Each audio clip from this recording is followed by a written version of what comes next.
Welcome to my channel all in one. ఓకేనండి, మరొక job నోటిఫికేషన్తో అయితే నేను వచ్చేసాను. ఇకపోతే ఈ ఈ ఎవరబ్బా ఈ పిల్ల సోది సుత్తి అన్నీ చెప్తుంది అనుకోకుండా మీరైతే వీడియో లాస్ట్ వరకు చూడండి. మీకైతే గుడ్ ఇన్ఫర్మేషన్ ఖచ్చితంగా దొరుకుతుంది. ఇకపోతే సచివాలయంలో అయితే 2778 పోస్టులకైతే మన ఆంధ్రప్రదేశ్ కూటమి అయితే గ్రీన్ సిగ్నల్ ఇచ్చేసింది.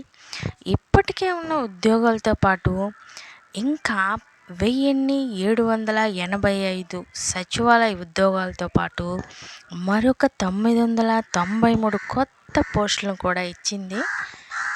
ఈ కొత్త పోస్టులను మరింత వేగంగా సమర్థవంతంగా కూడా ప్రజలకు అందుబాటులో ఉంటాయని ఈ సచివాలయాల్లో ఖాళీల భర్తీ అయితే చేయబోతున్నారు.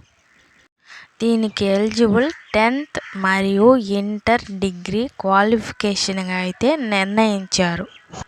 అంతేకాకుండా చింతూరులోని కమ్యూనిటీ హెల్త్ సెంటర్ 100 పడకల హాస్పిటల్గా అప్డేట్ చేయడానికి కూడా మంత్రివర్గం అయితే ఆమోదం తెలిపింది. చింతూరు ప్రాంత ప్రజలకు మెరుగైన ఉచిత సేవలు అందుబాటులో రావడానికి కూడా ఇది సహాయపడుతుందని చెప్పారు.